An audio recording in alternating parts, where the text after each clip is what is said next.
Hello everyone. देखिए, आज की इस वीडियो में हम बात करेंगे BSc fifth semester physics unit number 7 हमारे यहाँ पर चल रही है। और पिछली बार हमने पढ़ा था मैक्सवेल बोल्ट्जमैन स्टैटिक्स के बारे में, उसका एनर्जी डिस्ट्रीब्यूशन जो कि इम्पोर्टेंट है। एनर्जी डिस्ट्रीब्यूशन में या तो आपको मैक्सवेल बोल्ट्जमैन स्टैटिक्स देखने को मिलेगा, या बोस आइंस्टाइन स्टैटिक्स देखने को मिलेगा, या फर्मी डायराक स्टैटिक्स। तीन ही स्टैटिक्स हैं, इनमें से एक प्रश्न लॉन्ग क्वेश्चन में जरूर पूछा जाता है, तो ये इंपॉर्टेंट हो जाता है।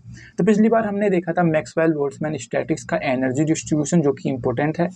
इससे पहले राइट हमने जो बेसिक डिफरेंस होता है भाई मैक्सवेल बोल्ट्जमैन स्टैटिक्स या बोस आइंस्टाइन स्टैटिक्स या फर्मी डायराक स्टैटिक्स में जो बेसिक डिफरेंस है वो भी हम ऑलरेडी कवर कर चुके थे। तो चलिए आज हम पढ़ते हैं बोस आइंस्टाइन स्टैटिक्स का एनर्जी डिस्ट्रीब्यूशन।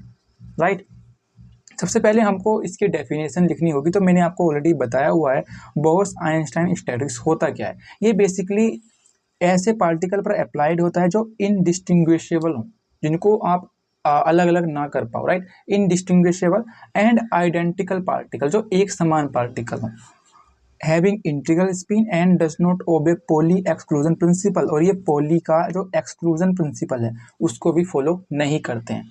कौन से स्टैटिक्स में पॉली एक्सक्लूजन प्रिंसिपल को फॉलो किया जाता है, ये भी इंपॉर्टेंट है। तो वो किया जाता है फर्मी डायराक स्टैटिक्स में। राइट, ये आपको पता होगा। राइट, तो फर्मी डायराक स्टैटिक्स में होता है ये, बोस आइंस्टाइन स्टैटिक्स में नहीं होता है। ठीक है, तो ये होता है right, Bose Einstein statics is applied to the indistinguishable and identical particle having integral spin and does not obey Pauli exclusion principle. Right, यहाँ तक क्लियर। नाउ अब हम वही सब यहाँ पर लिखेंगे जो हमने पिछली बार जो मैक्सवेल बोल्ट्जमैन में लिखा था। भाई एनर्जी यू होगी, उसको हम फिर डिवाइड कर देंगे के कंपार्टमेंट में, देन जी सेल्स वहाँ पर होंगे। राइट, तो यही सब मैंने यहाँ पर लिखा हुआ है। क्या है, let us consider an isolated system. Right, यहाँ पर भी क्या होगा, आइसोलेटेड सिस्टम है। दैट मीन्स यहाँ पर भी यू कांस्टेंट होगा।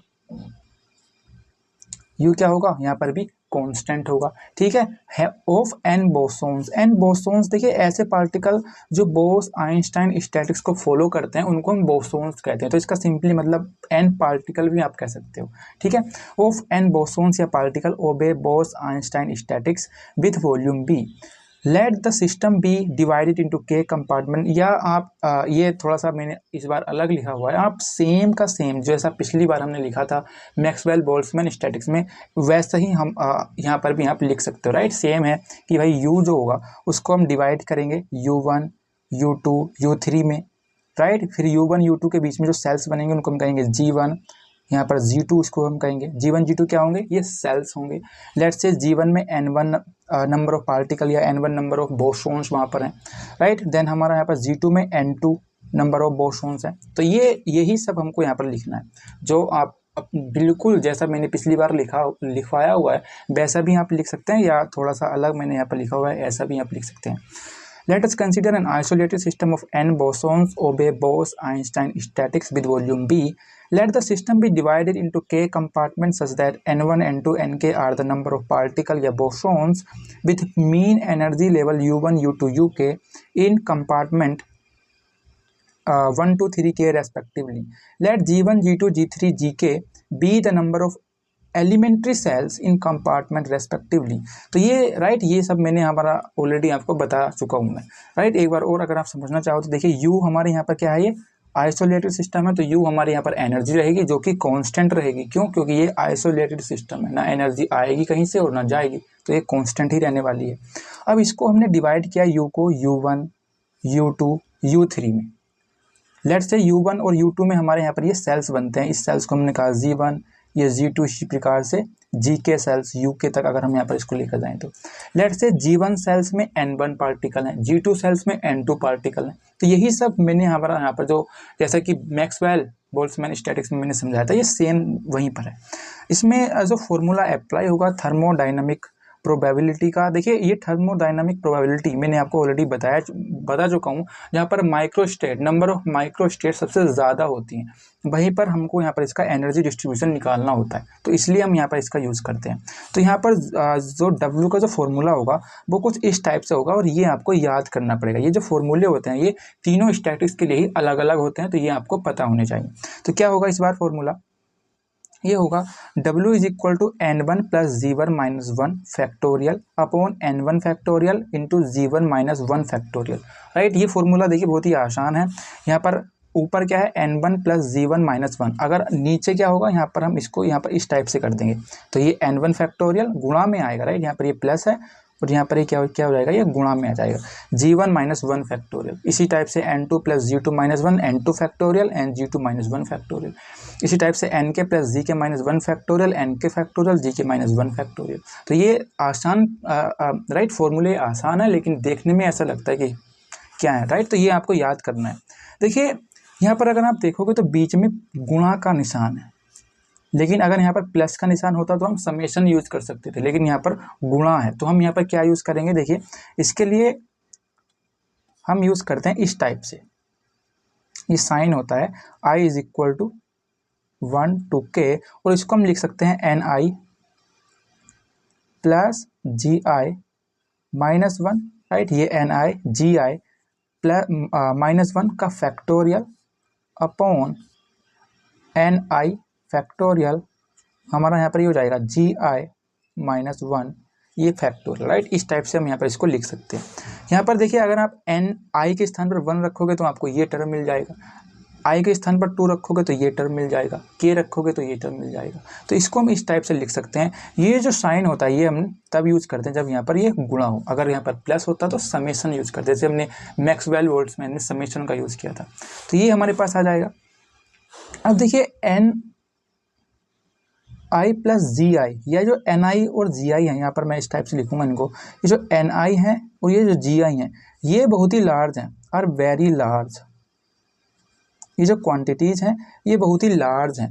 तो ये जो हमारा यहाँ पर लिखा हुआ है एन आई प्लस जी आई माइनस 1, अगर इसमें से मैं माइनस 1 घटा दूं तो क्या इन पर कोई इफेक्ट पड़ेगा, क्या ज़्यादा इफेक्ट इन पर नहीं पड़ेगा। क्यों? क्योंकि ये बहुत बड़ी क्वांटिटीज़ हैं, तो इनको हम कहीं ना कहीं लिख सकते हैं एन आई प्लस जी आई। उसी प्रकार से जी आई, देखिए एन आई और जी आई दोनों ही बहुत लार्ज हैं, तो अगर मैं जी आई में से माइनस 1 करूँ तो क्या कुछ होगा, क्या जी आई माइनस 1 अगर यहाँ पर किया जाए तो ये हमारा यहाँ पर जी आई के ही समान आएगा, क्योंकि जी आई और एन आई दोनों ही बहुत बड़ी क्वांटिटीज़ हैं। तो ये हमारे इसमें अगर हम यहाँ पर इसको अप्लाई करें तो ये कुछ इस टाइप से हो जाएगा, आई is equal to 1 to k N I plus ji I upon N I factorial, यहाँ पर ये हो जाएगा जी आई फैक्टोरियल, यहाँ पर ये फैक्टोरियल, राइट। क्योंकि हम यहाँ पर इसको लिख सकते हैं इस टाइप से और इसको हम लिख सकते हैं इस टाइप से, राइट। तो देखिए ये हमारे पास इस टाइप से हो जाएगा। अब अगर मैं यहाँ पर इसमें log लूँ, टेकिंग log बोथ साइड,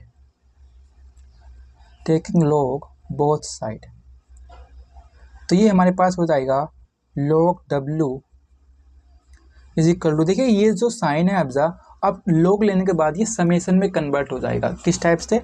ये हमारे पास हो जाएगा i is equal to 1 to k, ये हो जाएगा एन आई प्लस जी आई का फैक्टोरियल।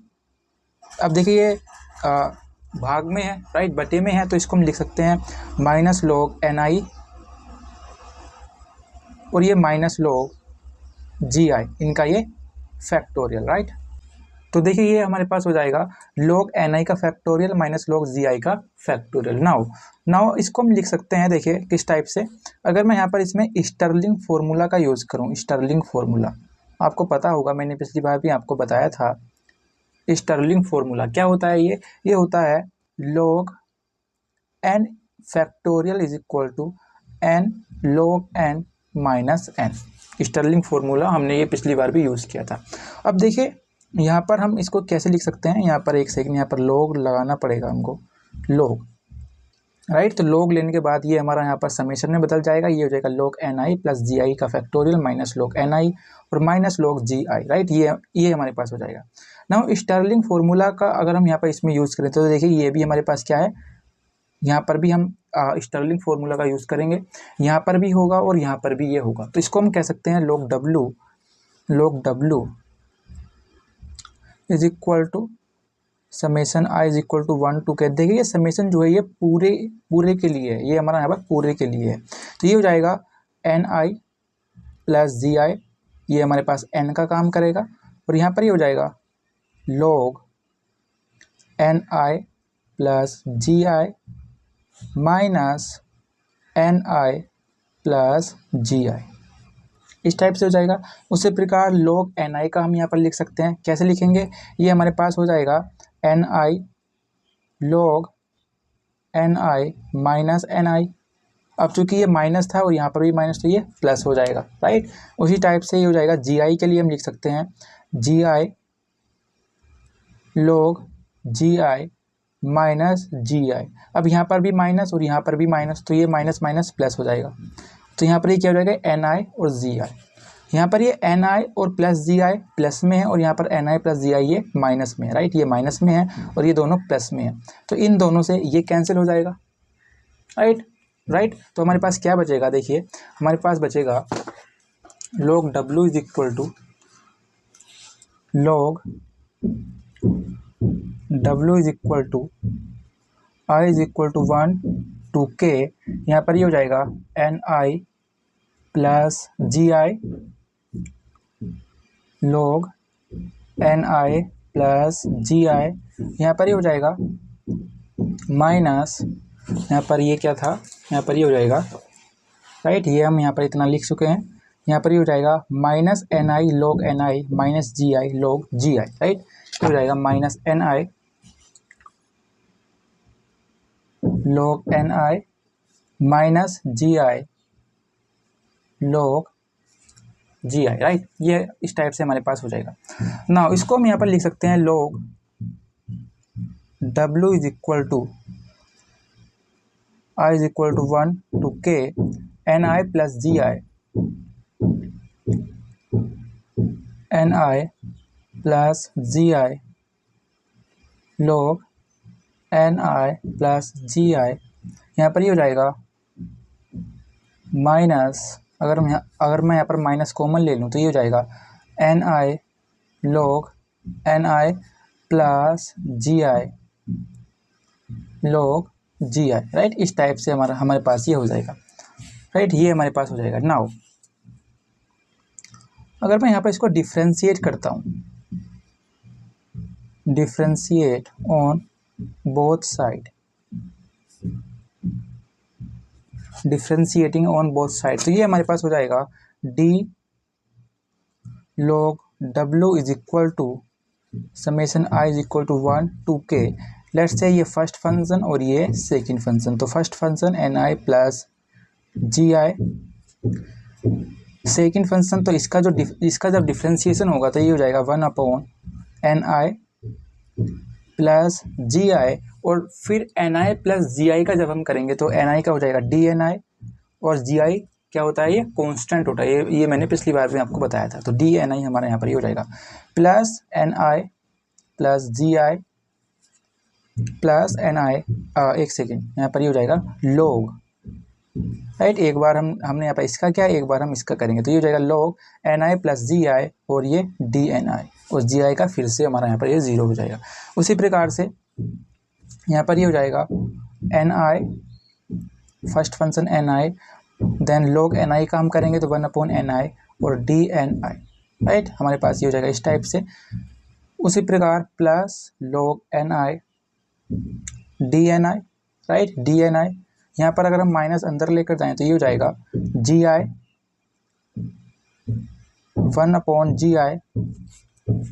देखिए gi क्या है, ये कांस्टेंट है, तो log gi भी कांस्टेंट होगा, और तो ये पूरा टर्म ही क्या हो जाएगा, ये कांस्टेंट हो जाएगा। तो ये हमारे पास ही क्या हो जाएगा, ये 0 हो जाएगा, राइट, प्लस 0। इसका डिफ्रेंशिएशन 0 हो जाएगा, क्यों, क्योंकि gi कांस्टेंट होता है।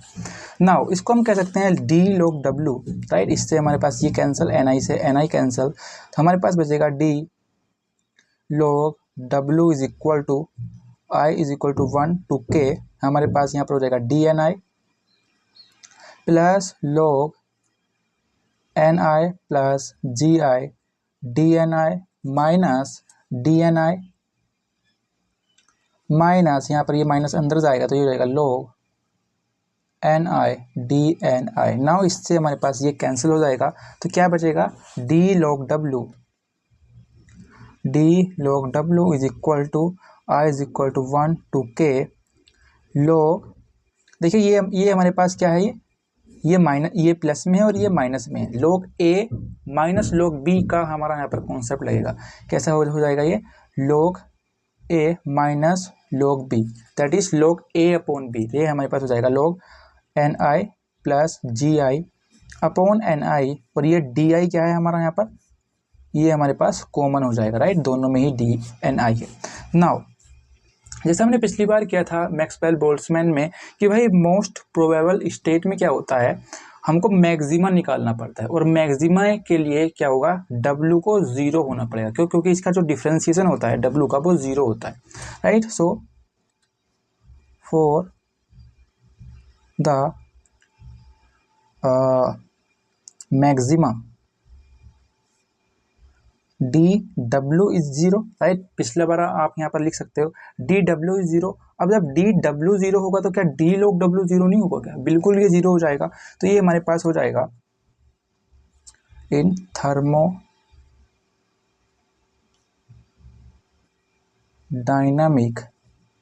Probability, right. थर्मोडायनामिक प्रोबेबिलिटी में हमको क्या निकालना पड़ेगा, इसका मैक्सिमा निकालना पड़ता है, मैक्सिमा। तो ये हमारे पास मैक्सिमे में क्या होता है, आपको पता होगा डी डब्ल्यू जो डिफ्रेंसिएशन होता है एक बार वो जीरो होता है। तो डी डब्ल्यू जब जीरो होगा, हमारे पास डी लॉग डब्ल्यू है तो ये भी जीरो होगा। तो इसको हम यहाँ पर लिख सकते हैं, राइट, जैसे हमने पिछली बार किया था, I is equal to 1 to k log N I plus ji I upon N I, और यहाँ पर ये हो जाएगा डी एन आई, राइट, ये हमारे पास d N i. Now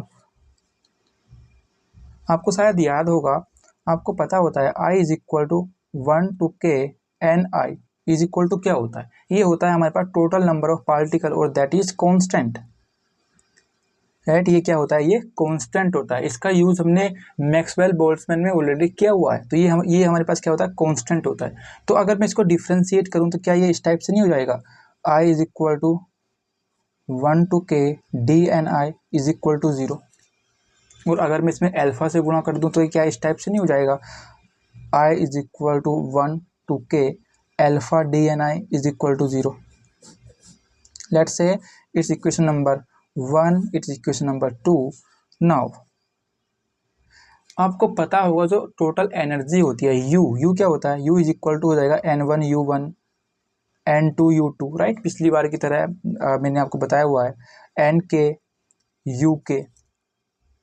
right, NK आप चाहो तो मैं आपको बता भी सकता हूँ। देखिए शुरू में हमने U को क्या किया था, डिवाइड किया था U1 में, U2 में, U3 में, राइट। इस टाइप से हमने इसको डिवाइड किया था यूके में। इसमें लेट से ये G1 सेल है, ये G2 सेल है। G1 सेल में N1 पार्टिकल थे, G2 सेल्स में N2 पार्टिकल थे। तो अगर मेरे को U का फॉर्मूला लिखना है तो क्या ये इस टाइप से नहीं हो जाएगा, number of particle N1 into U1 plus N2 into U2, इस टाइप से नहीं हो जाएगा, बिल्कुल इस टाइप से हमारा यहाँ पर हो जाएगा। तो हम U को लिख सकते हैं, U is equal to NI UI, I is equal to 1 to k, और U क्या है, आइसोलेटेड सिस्टम है, तो U क्या है, कांस्टेंट है। तो अगर मैं इसको डिफ्रेंशिएट करूं तो क्या इस टाइप से नहीं हो जाएगा, ये हमारे पास हो जाएगा इक्वल टू 1 to k, ये हो जाएगा NI DUI plus UI DNI is equal to 0। अब DUI क्या होगा, UI भी क्या है, कांस्टेंट है, तो DUI क्या हो जाएगा, 0 हो जाएगा। तो ये हमारे पास हो जाएगा I is equal to 1 to k UI DNI is equal to 0। और अगर मैं इसमें बीटा से गुणा करूं तो क्या इस टाइप से नहीं हो जाएगा, ये I is equal to 1 to k beta UI DNI is equal to 0। Let's say equation number 3, right, 3। अब हम क्या करेंगे, 1 में से 2 और 3 को माइनस कर देंगे, राइट, जैसे हमने पिछली बार किया था। तो ये हमारे पास हो जाएगा, राइट, हमारे पास 1 इक्वेशन कौन सी है, इक्वेशन नंबर 1 हमारे पास ये नहीं होगी क्योंकि हमको यहाँ पर 0 रखना है। तो इक्वेशन नंबर 1 हमारी ये होगी, equation number 1 that is I is equal to 1 to k log NI plus GI upon NI DNI minus 2, that is I is equal to 1 to k alpha DNI minus 3, I is equal to 1 to k beta UI DNI is equal to 0, that is this, right. ये हमारे पास हो जाएगा। अब देखिए इसमें DNI common है तो हम DNI को कॉमन लिख सकते हैं, I is equal to 1 to k, ये हो जाएगा log NI plus GI upon NI minus alpha minus beta you I D N I is equal to zero, right. इस टाइप से आप देख सकते हो, ये ऐसा हो जाएगा।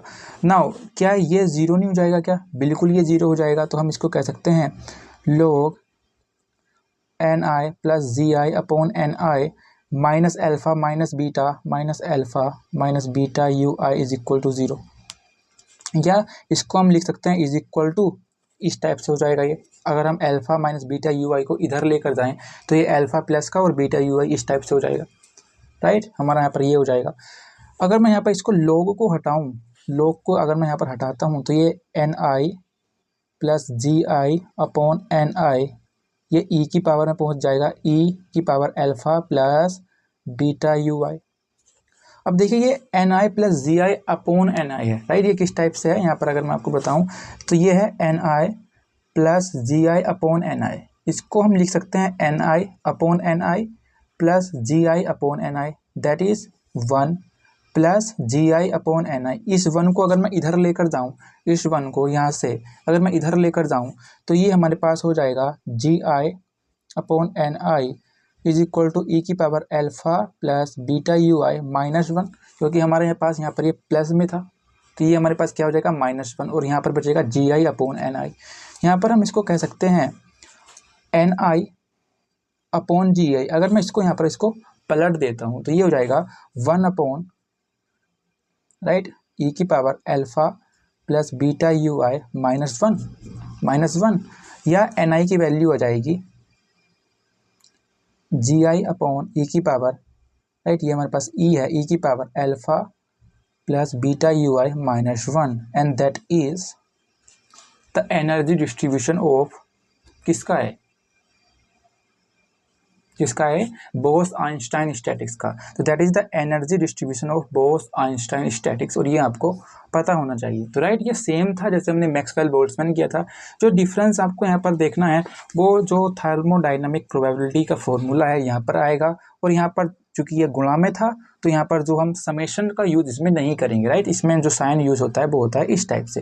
तो केवल ये फॉर्मूला आपको याद रखना है, बाकी पूरा कॉन्सेप्ट इसका बोस आइंस्टाइन स्टैटिक्स का मैक्सवेल बोल्ट्जमैन स्टैटिक्स के जैसा ही है। बहुत ही आसान है ये, और ये लॉन्ग प्रश्न पूछा जाता है इसलिए इंपॉर्टेंट हो जाता है। So that's all. इसमें फर्मी डायरेक्ट स्टैटिक्स भी है, वो भी इसी टाइप से है, बहुत आसान है, तो उसको भी हम करेंगे क्योंकि ये इंपॉर्टेंट प्रश्न है, राइट। So that's all.